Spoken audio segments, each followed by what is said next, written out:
Hello po, magandang araw. Ako na naman po si Mrs. And welcome to my vlog. Ayan.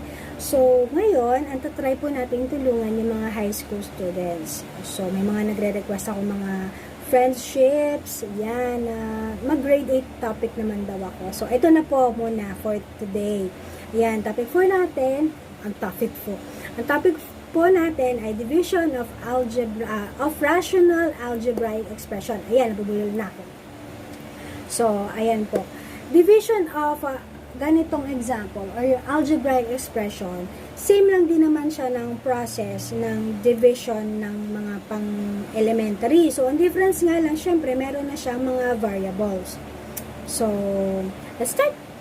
Ayan. So, ang example po natin is 4 over n minus 6 divided by 4n over 8n minus 48. So, before po natin start yan, identify lang natin yung mga components. Ito po ang dividend and ito po ang divisor.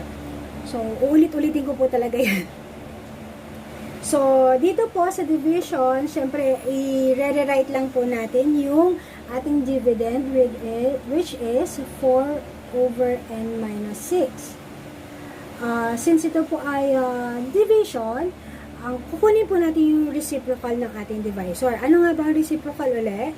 Ang reciprocal po ay flipping of denominator and numerator. So, yung 4n over 8n minus 48 will be 8n minus 48 over n. Over 4n, sorry po. But, since ito po ay division at nakuha na po natin yung reciprocal ng divisor, ang operation po ng division will be changed to multiplication sign. So, magiging times na po siya. And then, ayan na po. And then po, after po nyan, kung meron po tayong nakikita mga pwedeng i-factor po natin kasi para magamit po natin yung cancellation method, and at the same time, ang magiging final answer na po natin is nasa simplest form na po. So, as we can see, ito po ang ating dividend is simplest form na. So, copy na lang po. And minus 6 times. So, ito po parang pwede siyang i-factor, no? Kasi divisible sila pareho ng 8. Bakit 8? Kasi po siya ay greatest na. Since ito po ang pinakamalaki niya ay 8, and divisible naman yung 48 ng 8, so, ayan, pinagpapawis na ako ng bongga. So, 8 po ang gagawin natin, ang i-factor po natin. Yes, 8 here, and then 8n divided by 8 is n. And then, negative 48. Bakit po negative 48? Kasi minus sign po siya. Kaya negative 48 divided by 8 is negative 6. Over, copy the denominator, 4n. And then, ayan. So, may nakikita na po tayong pwedeng i-cancel. So, cancel natin to. Pareho sila ng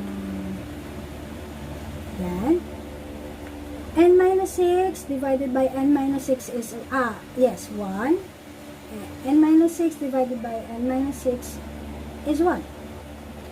4n and 4 dito. So, syempre, pareho po sila.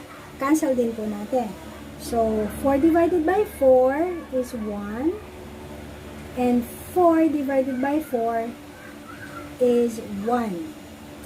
So, since okay na po yan, pwede na natin pong ang kukunin na lang po natin dyan is ito na lang po. Ito, and ito. So, ayan, multiply nyo lang po. So, 1, rewrite ko lang po ha.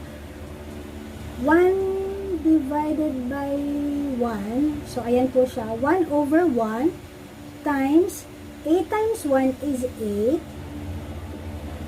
1 times n is n. So, since ito by 1 divided by 1 is 1, then times 8 over n. So, ano nga ba? 1 times 8 over n. Ano po? Siyempre, 8 over n. Ito na po ang answer niya. Sorry talagang pinahaba ko talaga para at least makita nyo po yung step by step nung ating solution. Kasi mahirap naman po pag nag-i-skip ako, saan ba ito galing, saan ba ito galing. So, kaya po medyo natatagalan tayo. So, ayan po, sana po meron po ako natulungan ng mga high school students, and wag po kayong mahihiya after nyo po mag-watch, ay mag-like and mag-subscribe. Wag po kakalimutang pipindutin ang bell button and pindutin lang po ang all para lahat po ng aking mga vlogs, yung mga mathematical kineme ay masubaybayan niyo po. Anyway, salamat po ng marami hanggang sa uulitin ko. Bye!